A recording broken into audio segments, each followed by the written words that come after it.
Thank you, everybody, for joining. Welcome to our Sale to Success webinar series. Today, we're introducing you all to the GenAI platform. We've got some amazing speakers. First off, we've got Amanda Kavanaugh, our lead product designer, and David Von Thenen, who is our senior developer advocate for AI/ML at DigitalOcean. And over to you, Amanda, to take us through our agenda today. Yeah, I am so excited to be here. Hi, everyone. Thank you so much for the introduction, Grace. As Grace mentioned, I'm Amanda. I am going to be introducing you all today to DO's GenAI platform, where you can build AI agents for pretty much anything and everything you can dream of when it comes to generative AI. So we're going to start with an overview of GenAI and the platform itself, and then I'm going to spend a little bit of time going through some examples of how you might use the GenAI platform to build out AI solutions for basically your own projects or applications or whatever you want.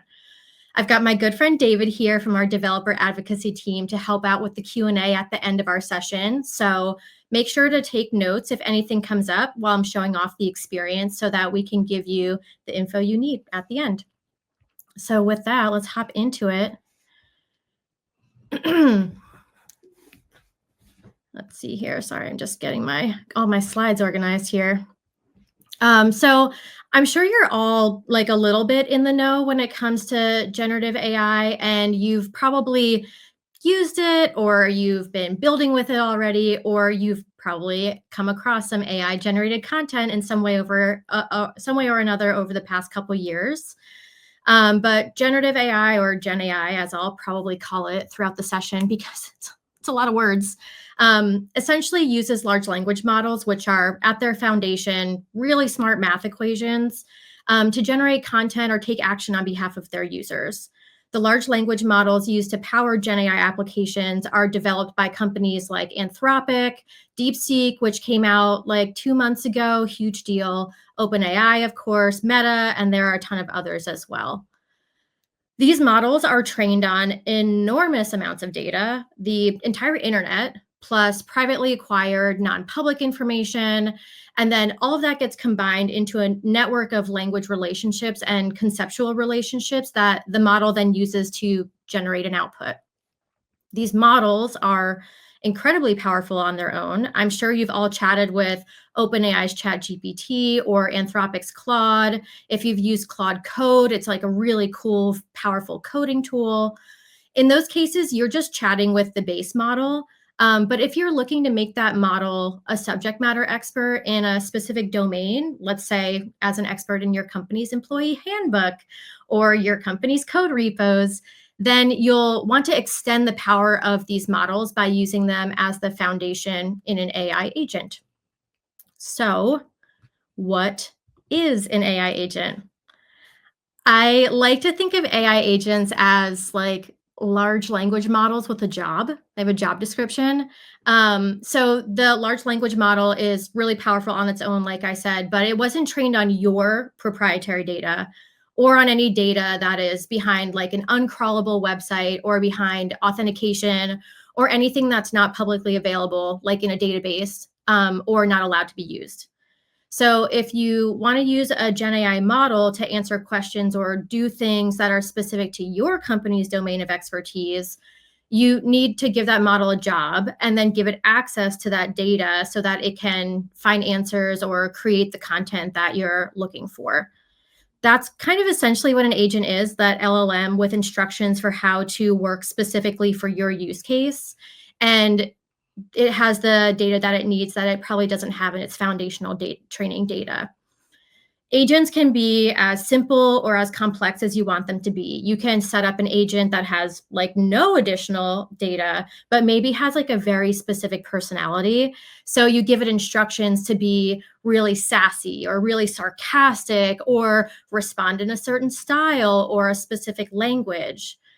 You can set up an agent that has access to a very specific private database that you own. And then you can use a function to pull data from that database for your agent to reference or take action on. You might set up an agent that can then direct actions to other agents who might have their own specific job functions, really agents are just this really flexible resource because they can be made as robust as you need them to be in order to accomplish basically whatever tasks you have in mind. So the GenAI platform is a place that DO has built where you can build these agents. We give you all the tools you really need out of the box, and like you really kind of need zero code to go from zero to production, but we do have a really robust support system if you want to use our API to really dig into the functionality of the GenAI platform. So you can use models out of the box essentially as like a serverless endpoint where you really just need to create an access key so you can hit the endpoint and get responses. You can organize and connect your data to your agent for what's called Retrieval Augmented Generation, or RAG, where your agent goes and looks in your knowledge base of data to find information to formulate a response. You can also make your agent extra ready for production by turning on guardrails. We have a couple. We offer content moderation, which makes sure your agent produces appropriate content. We have jailbreak detection, which protects your agent against jailbreak attempts. We have sensitive data detection, which makes sure that your agent doesn't share information that's not allowed to share, like PII or HIPAA stuff like that. Like, so while on its surface, it might just look like a chatbot building tool, that is honestly just scratching the surface. You can, of course, build a chatbot, and that is often a really excellent interface for generative AI to be consumed. But you can also get this endpoint that then you can use to send requests and receive responses back, and then incorporate that directly into either an existing app that you already have or a new application that you're building. It's kind of flexible enough that the GenAI platform, is flexible enough that if you don't really know where to start yet, or you just need a simple chatbot that can do question answer, you can do that basically without any barriers. But if you need to build a really complex agentic workflow and incorporate it directly into your own apps, you can do that too. With that, um, with that, I'm going to stop talking. Well, no, I am going to keep talking, but I'm going to actually show you the platform in action with a live demo. So let's see how this looks. Let me pull up my actual screen here. Okay. So if you log into DigitalOcean and you've never used the GenAI platform before, you're going to tap on this GenAI platform in our left nav here and then land on what we call our welcome page. This page changes. If you have resources, it looks a little different. I'll show you that. But just as sort of like a intro to what we offer here, in this top section up here in our hero, we offer these agents that are already pre-configured that we call example agents. We have a couple different templates that you can pick from to see essentially like we already did sort of all the hard work of configuring an agent, building a knowledge base, getting it all set up. And you can create one of these example agents and see how we did it. So this is a great place to start if you're just sort of like exploring the concept of agents and you don't really know like what do good instructions or prompts look like? What does good data look like? How does an agent look in a knowledge base for information? You can create one of these example agents and just see how we did it. If you're like, I'm ready to just build my own thing, that's totally cool. That's fine. We have a couple different starting points on the GenAI platform. We have starting with an agent, which I just sort of went through. Your agent comes with a chatbot that you can just deploy. You get a little code snippet. You can deploy it right on your website. And this is sort of like the primary resource of the GenAI platform. If you already know what your data looks like, or you're ready to sort of get your data ducks in a row before you get into the agent part, you can start with our resource that's called a knowledge base. Our knowledge bases are essentially an index of vector embeddings that are stored in an OpenSearch database that's managed by DigitalOcean. And then you get access to all the stuff inside of it. And we offer a lot of different ways to bring data into your knowledge base. You can use our S3 compatible spaces, buckets, or folders. I'll give an example of how to use that. You can upload your own files from your local machine and use those as your data source. You can also point to a URL and we will crawl and then scrape everything off of that URL. Apologies for my dogs that are barking, if you can hear them. Or if you're just like, I just want to get a vibe check, I want to poke around, where we'll start today is our model playground. There's a bunch of other stuff on this page here, an explanation of how RAG works, some example use cases that I'll actually go through in more detail, a list of our models that we currently offer. But I'm just going to go into our model playground just to sort of show what that feels like. So our model playground is, like I sort of said, it's kind of like a vibe check. It's where you can take a look at the models that we currently offer and compare them and get a sense of like which one of these models is a good fit for my use case.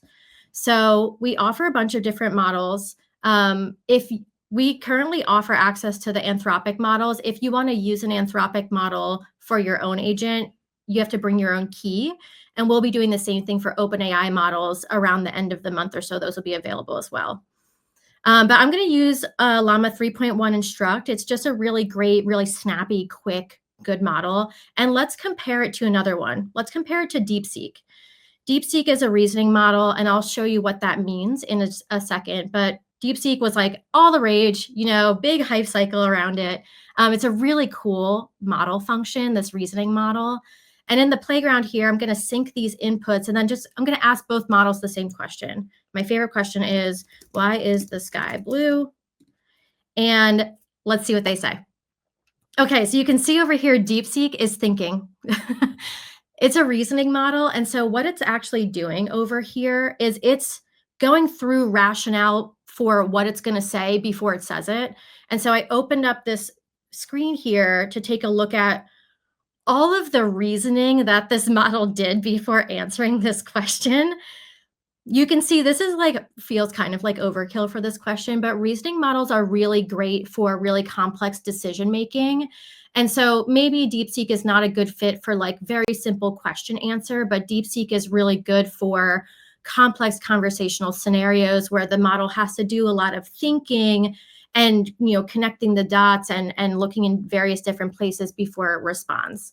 So you can see here pretty similar answers, but a very different user experience. And then DeepSeek also uses quite a bit more tokens.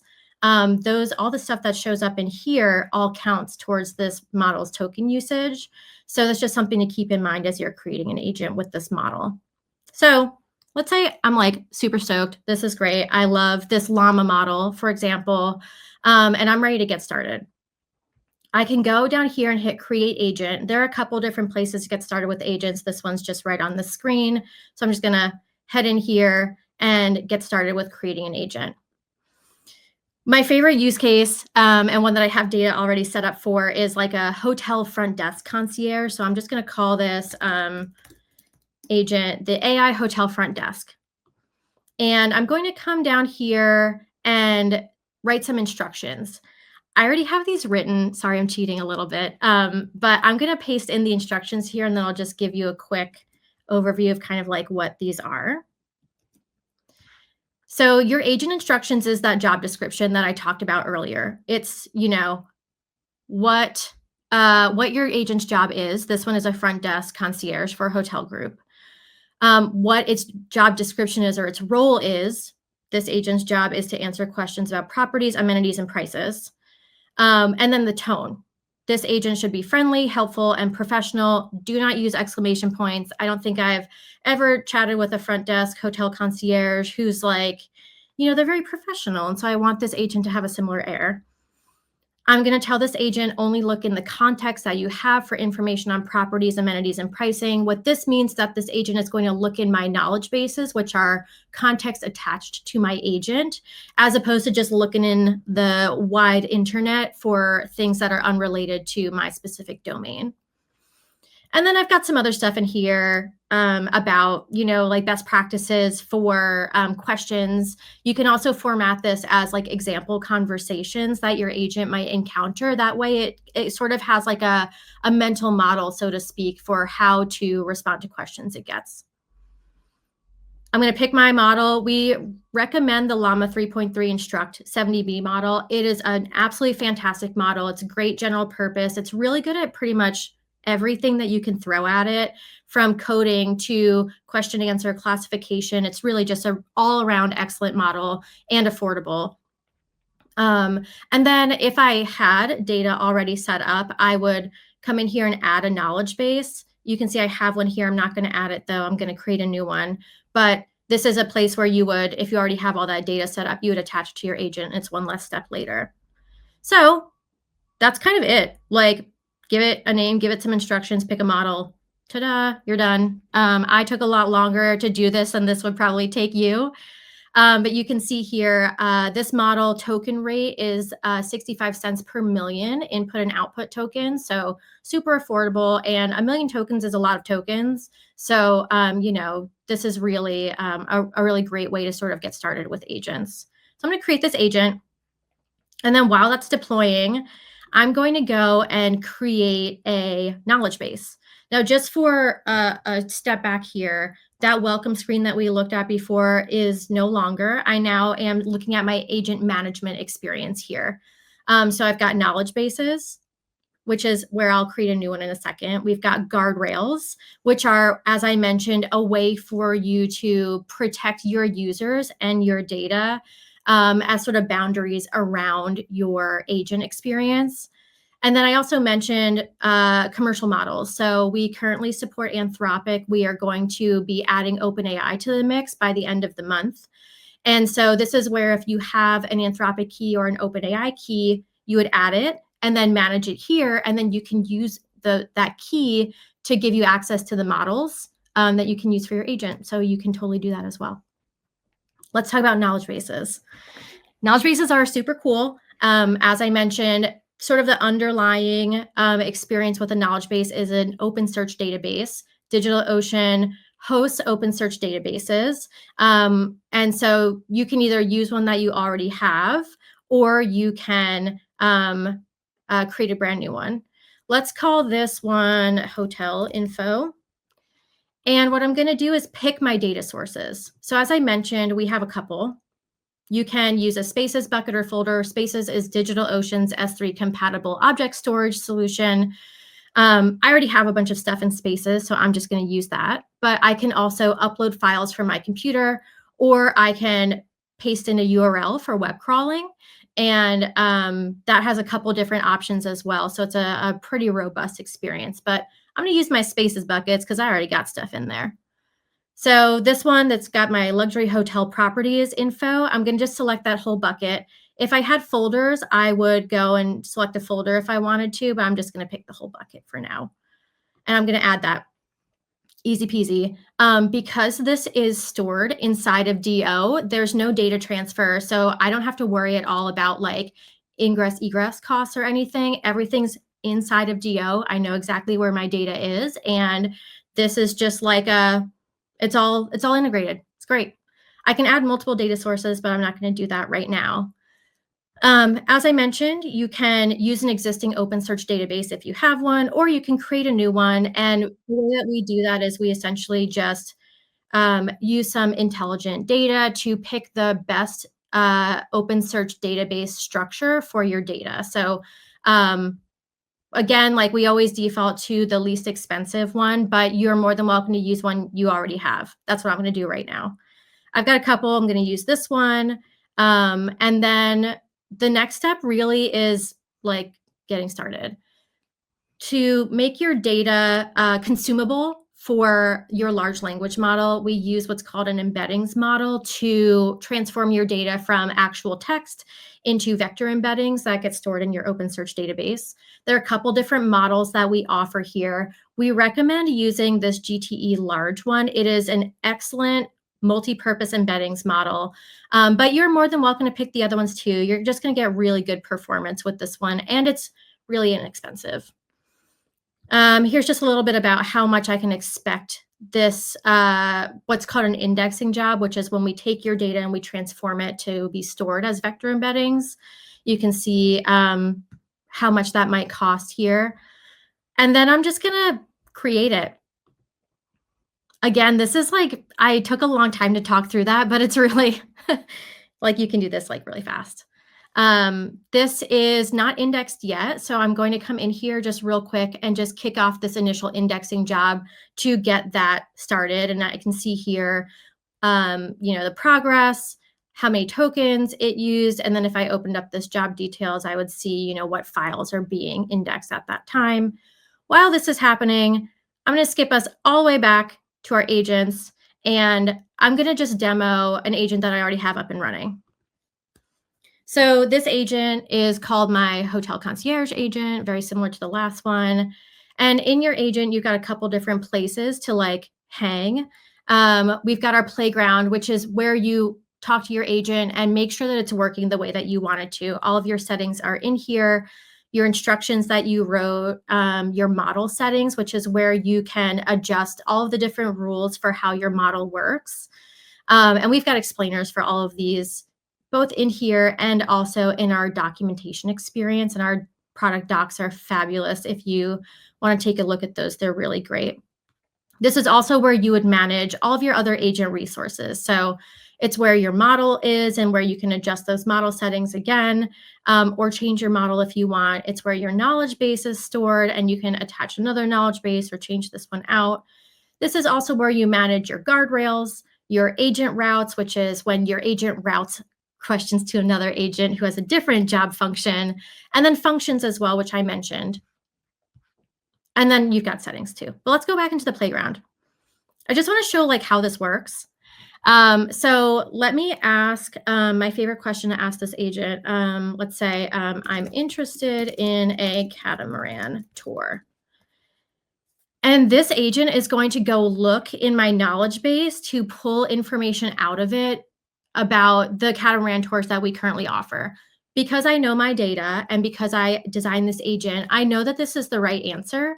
But this is sort of your place in the experience to like double check and make sure that your answers are all looking good. So use your agent playground to sort of test your agent out. You can make adjustments to your settings and then deploy your agent once it's feeling good. If you're ready for your agent to like be tested in production, or maybe as like a beta or something like that, what you would do is head over to your agent overview page here. And let me hide this. And we've got this endpoint card here. And in this endpoint card is where you manage the endpoint that you get with your agent. You don't have to like pay extra for your endpoint. You just get it.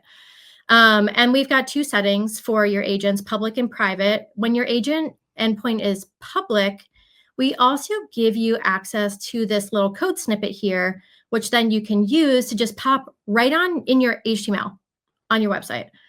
You can adjust, the intro statement that it makes. You can adjust the color for it. You can give it a different name. You can give it a little icon, totally up to you.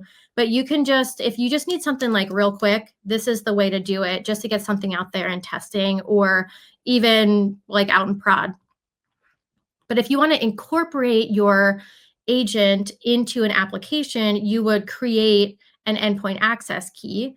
And once you have your access key and your secret, you can then use your endpoint in your own application without like needing to use the little chatbot we provide.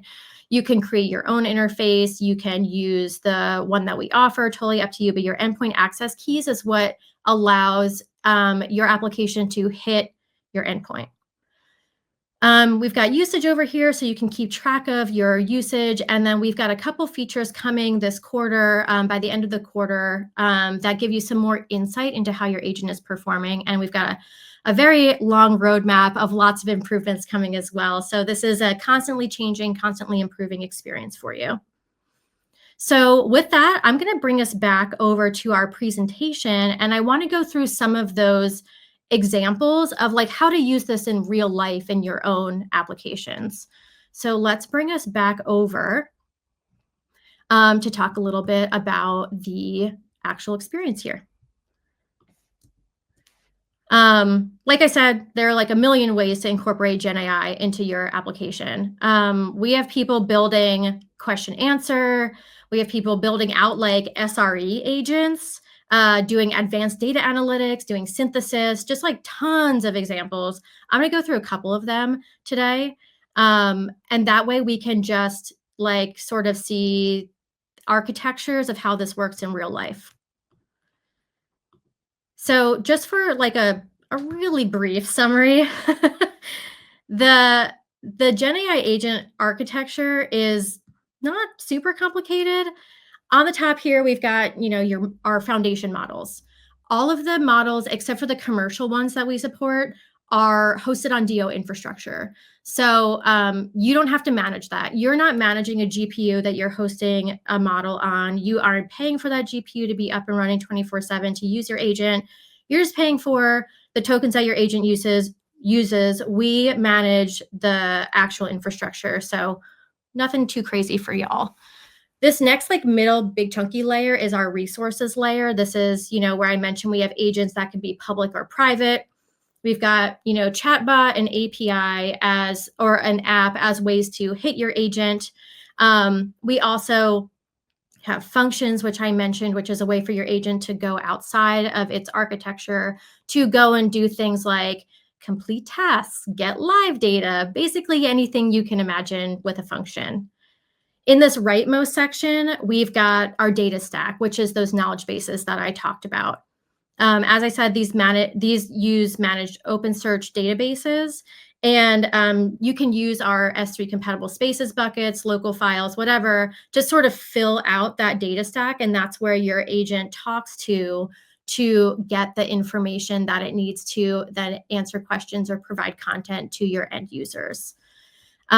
We've got a bunch of things on the roadmap, as I mentioned, about this data platform specifically. We've got improvements to our chunking strategy, more metadata coming. We've got more data sources on the horizon.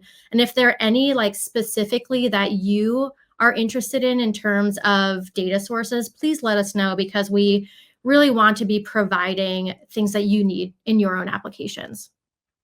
So let's dig into some of these use cases here. We've got this concept of like document search, content creation, document analysis, and an HR knowledge assistant is a really great example of how those sort of get put into play. Agents are great for question answer, and they can be a really great way to like offload repetitive tasks from your staff so that they can focus on stuff that's really important to the business, and the AI can handle all of that, like all those questions that they get asked over and over and over again. And AI is not going to be annoyed that they had to answer the same question 5 times, whereas your HR professional might.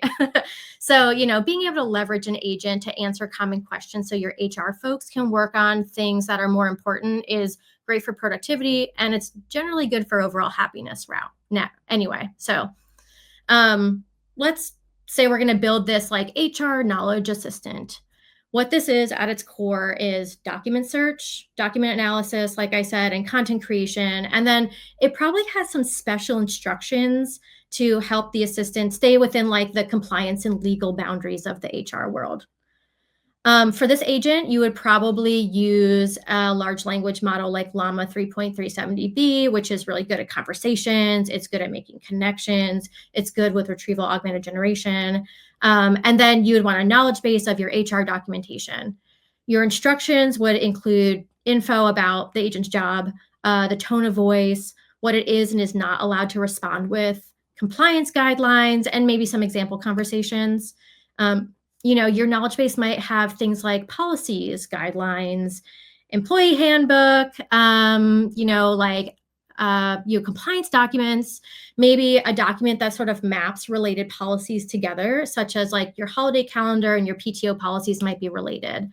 And then if you wanted to extend this agent's capabilities beyond this little architecture diagram here, you could set up your agent to create help desk tickets on behalf of employees, or tie into a human in the loop conversational interface for questions that maybe the assistant can't answer, but an actual human can. And then on the implementation side, you could create your own chat interface to embed on a website. You could use ours. you might want to use the endpoint to create like a Slack bot or a Teams bot, so that your employees can converse with the agent within a platform that they're already used to using. And so, lots of options here for this kind of thing, which at its base is document search and content creation. So I'm going to get these examples I'm going to give are going to get like slightly more complicated as I go, but I trust, we'll figure it out. So classification is a really common use case for large language models, since they are really good at finding patterns in like vast amounts of structured and unstructured data. So you could create an agent that does sentiment analysis based on user feedback. You could create an agent that identifies content that breaks terms of service or other product use rules. We see agents right now on the platform being used to help map like medical symptoms to insurance codes, categorizing documents for tagging systems, monitoring for fraud, and like a million other cases. So let's use this like customer support ticket as an example. Say you have like a bunch of forums where users can submit feedback to ask for help. You've got a help portal. You've got blog posts that have comment sections and community articles and tutorials with comment sections. You've got an ideas portal where people can submit feature requests or bug reports. You've got your public GitHub repos where people can leave comments there. And so lots of sources that you want to keep an eye on. And so as these requests come in, you can design an agent in your architecture to standardize all of the incoming data into a consumable single ticket format. And then you can create another agent that classifies those tickets and triages them so the right parties can address them. So some of these tickets may be critical, they may not be critical. This is like a classification effort. Some may need to go to one group versus another. Some might be more appropriate for your sales team, and some may be more appropriate for your tech teams. You can also give your agent historical data to help it learn existing patterns and rules. And you can also feed in live data via functions. So you can use that to help populate dashboards. You can also, again, use that conversational interface for your staff that can ask questions to get a sense of like classification trends or reasoning for certain decisions. So this one's like a slightly more complex architecture and uses a multi-agent crew to accomplish this task, but it's a really common one. There are lots of tools on the market, but of course, building your own is really fun, and also make sure that your data is nice and contained. The next one, a little bit more complicated, is a code copilot. This is an extremely like hot topic right now. Anthropic's Claude Code just came out. And so, code copilots are a really common use case for GenAI. You can use the GenAI platform to build your own agent for code generation, code review, test writing, test running, support, so much more. And a custom coding agent ensures that your agent becomes a subject matter expert in your code. And because of like all the infrastructure is on DO, you know that your data remains within the system. So your code is not being used to train someone else's model, for example. You may want to pick a model that excels with code. Anthropic's Claude model, as I mentioned, all their models are really good at code. The Llama 3.370B model is pretty good with coding. You can bring your own Anthropic key if you want to use Claude. But there are lots of options out there. And those two that I mentioned are kind of like pretty great right now. But of course, you can do whatever you need. DeepSeek might be another one that's actually not too bad with this, because it's really good with reasoning and thinking and rationalizing complex decision making. And that's as engineers, or if you're not an engineer, you probably work with engineers, that they're doing a lot of decision making, and there's a lot of information that lives up in their noggins. And so, DeepSeek is a really great option for that as well. In this architecture, you'll need to set up a knowledge base with your code. This might include static content examples how you want your test to be written, relationships or rules between libraries. You can use functions to read, write from and to your repos. You can use the endpoint provided with your agent to build an integration with your preferred IDE, like VS Code or JetBrains. You might want to set up a few different agents that specialize in different languages or databases. And then you can use features like webhooks to tie into your GitHub or GitLab accounts to trigger updates to your knowledge base on branch merges so that your knowledge base stays up to date. This is definitely a more complicated scenario, but there are amazing tutorials out there for how to do this. And if we don't have a tutorial on DO for doing this, I guarantee you we will have one soon. And the last and maybe most complicated example I wanted to go through is this one that's like a recommendations engine. Recommendations engines are like kind of a spicy topic because they kind of merge machine learning, big data, analytics with actual actions, essentially. And so they are, again, a really common generative AI use case. As I mentioned, LLMs are good at finding patterns in data, and then those patterns help get applied to these like recommended actions or things like that. So in this architecture, your first task is often the hardest, which is get all your data organized. So I'm going to use this example of like a career candidate website, which is kind of has like a couple different examples in it. So let's say this website is where your candidates can search for jobs and find job listings that match their skills. And then the other side of it is like recruiters can see qualified candidates to initiate screening calls and interviews and all that fun recruiter stuff. So this website can leverage a recommendations engine to recommend jobs to job seekers and recommend candidates to recruiters. You want to ingest data such as job descriptions and resumes, and then probably set up a collection of agents that have different jobs to help facilitate this larger goal of recommendations. Your data is probably a collection of structured, unstructured content. And then your architecture would be able to do things like matching candidates based on the structured data, such as location or years of experience or job title. And then do some like semantic matching based on the unstructured data, like what does this job description mean? And, does this job description intent match this resume content intent? So it's sort of like how that kind of part works.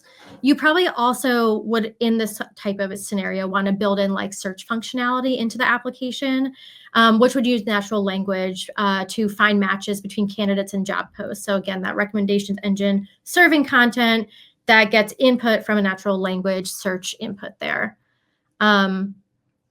Bear with me because I'm going to dig into this a little bit more, but like this multi-agent crew here is pretty complicated, but you can do it on the GenAI platform. Your parent agent would route tasks to your child agents. So like your parent agent would route a task such as extracting features from job posts or doing the semantic search I mentioned. These agents would then look in a knowledge base that has job descriptions and the vector embeddings for those. And then you would set up another agent that owns the resume side of the house. And that agent would have its own child agents that also do feature extraction and resume search tasks. And you've got a knowledge base that houses all those resumes and their respective vector embeddings. You probably also have a knowledge base for the job descriptions and their vector embeddings. And then you'd use a function to pull all of the data, all of like your structured data out of your data store. So you've got like structured data in a data store. You've got two knowledge bases that all have their specific knowledge in them. And then you've got a parent agent that can look through those knowledge bases, and its job description is like find connections between resumes and job descriptions, find connections between candidates and job descriptions, and serve those to the appropriate parties, whether it's the candidate or the recruiter. All of these resources are tied together. And in the GenAI platform, we allow really easy management of these through our resources management experience on that resources tab, where you can see my agent has access to X, Y, and Z. And then I go and test that in the playground to make sure that it's all working. And then I can, of course, troubleshoot and like nudge things around a little bit as I need. But this sort of setup allows your agent to have access to the data it needs and serve it to the right user in the right context. So a little bit more complicated, but a really great example. And these all are examples of like under the covers, GenAI is really powerful and can kind of do a ton of stuff, so much stuff. So those are just like 4 of many examples. And we have lots of tutorials and things on the DO tutorial website in our community if you're looking for other examples as well. And as always, I definitely, want to open us up for questions. But first, we have a couple customers who we've been really fortunate to get some content from them, get some testimonials from them about their use on the GenAI platform. And so I would love for us to just spend just a quick minute hearing from one of our customers. This customer who we'll hear from, Autonoma, they've been on our platform as a private beta tester since October of 2024. And they've since been on the platform since our public release in January of this year. They have built this really incredible multilingual manufacturing experience where their manufacturing facility partners can get real-time solutions to issues that they run into on the factory floor using generative AI to serve those. So let's see what they built.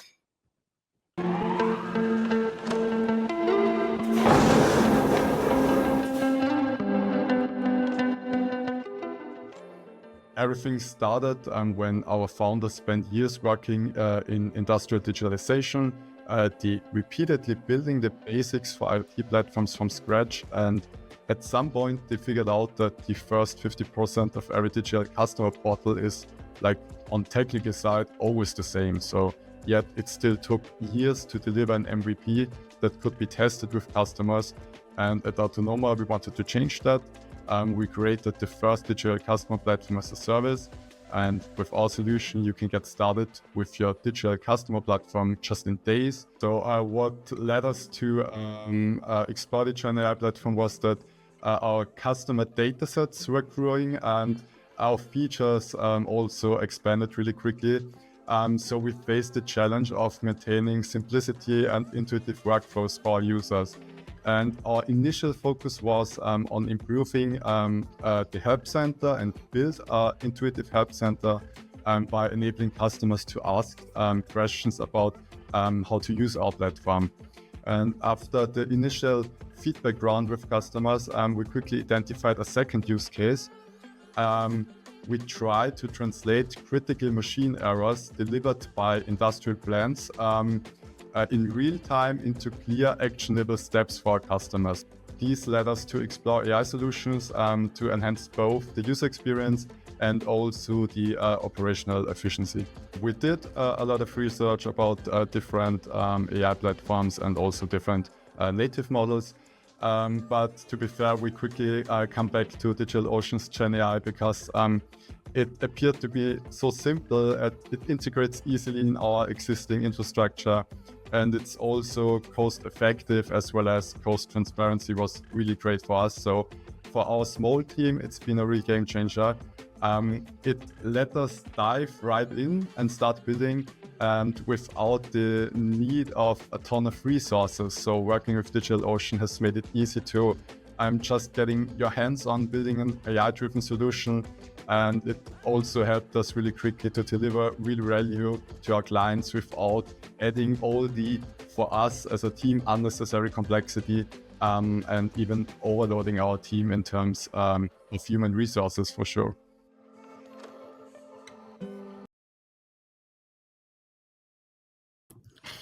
Thank you, Autonoma. They are so fantastic. It's just been such a pleasure to have them on the platform and building stuff with us. So we've got a couple new things coming up on the horizon. Oh, sorry, Grace, I just overtook you there.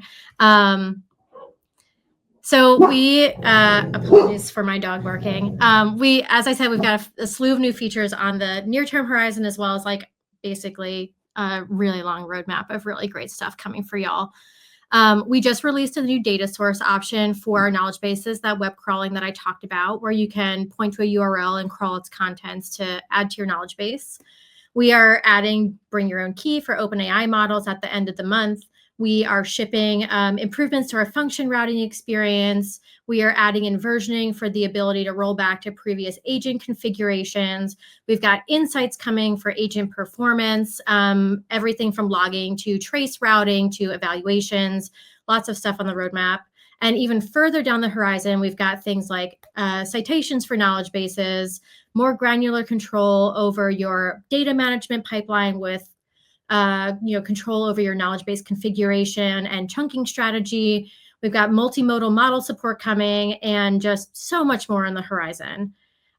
So thank you all so much today for joining us. We are so excited to see what you build. Thank you for your questions in the chat. I would love to open it up for more questions. And I'm sure David has been frantically typing in the chat over here. But if we've got other questions, we're also happy to answer those out loud as well. Clement, I see your question here, where to find the web scraping. So web scraping is in the knowledge base experience. If you go into create a knowledge base, or if you already have one and you want to add this, you head over into the data sources tab in an existing knowledge base. And when you add a new one, you can select the web crawling as your option. And then there's a couple questions. We ask you what URL, how you want to crawl it. We've got some rules for like really narrow, just crawl this URL. We've got some more broad rules like crawl this URL and any linked pages in the subdomain. Or we've got really broad ones like crawl everything that's linked that's in the parent domain or in all subdomains. So lots of flexibility there for you to have control over what content gets pulled into your knowledge base. Thanks, David. Cool. Anything else? Any other questions come to mind? Good question. Clement asks, is there a cron job for crawling? So we are working on scheduling knowledge base indexing. You, in the meantime, are absolutely able to set up a cron job using our functions. And we've got some documentation in our product documentation about how to use functions to set up that cron job to schedule indexing jobs, or use that as like a webhook as a trigger to trigger an indexing job as well. Let's see. Sorry, I'm looking at the chat here. How do I upload? Can you upload multiple files in your knowledge base? We have a couple recommended ways to set up knowledge bases. So if you're using Spaces, we recommend having a dedicated Spaces bucket just for the content of your knowledge base, or a dedicated Spaces folder. Like anything that's in that Spaces bucket or folder is going to be indexed. So if you don't want stuff indexed, don't put it in there. But our indexing is multiple files, a single big file. We kind of recommend, for better indexing and chunking, to do multiple files that each have their specific content domain. But we absolutely have folks who have a really well-structured, simple or a single big file that they use as well. We do sort of find that smaller, more contained files that have specific content in them do help with a little bit better retrieval. So that is sort of what we would recommend there. We do not have templates in the pipeline. I'm sorry, I don't mean that. We do have templates in the pipeline. We don't have any out today, but we are actively working on pre-configured agents so that you don't have to write your own instructions. We pick the model settings that are specifically good for use cases like classification, or use cases like document analysis. So that is on the horizon as well. Wow, so many questions. Let's see. You want to answer Luis's question, Amanda, and then I can try and answer the rest of them in chat. But I do know we're coming up on our 45-minute slot, so. Yeah. Okay, Luis, I see yours. I work in a large company. Is there any documentation that can help me demonstrate the privacy and security of the information we upload? So everything on DO stays within DO. So all of our like data security and provenance is follows the larger DO strategy of like everything stays within the DO network. We don't pass things out. As long as you're using the models that we host on DO. So those are the Llama models, Mistral.